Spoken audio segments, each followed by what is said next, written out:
Mosaics. Mosaics are pictures made out of many small, colorful tiles called tesserae. The history of mosaics goes back a long way.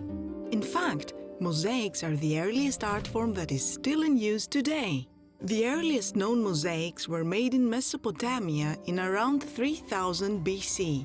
They have been found on the outside of buildings in the cities of Uruk, Ur, and Eridu.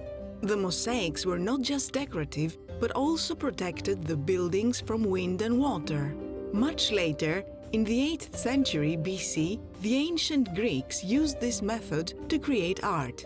They used different colored pebbles to build up a picture. From the Hellenistic period onwards, artists also used cubes of ceramic, stone, or colored glass to make mosaics. They used smaller pieces to add detail, such as eyes.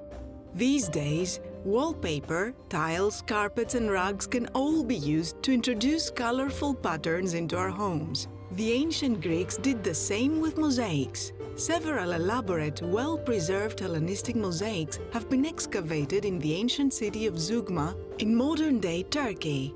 The city was once an important trade center.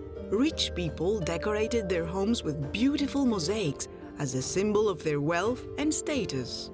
It was common for large houses to have mosaics on the floor.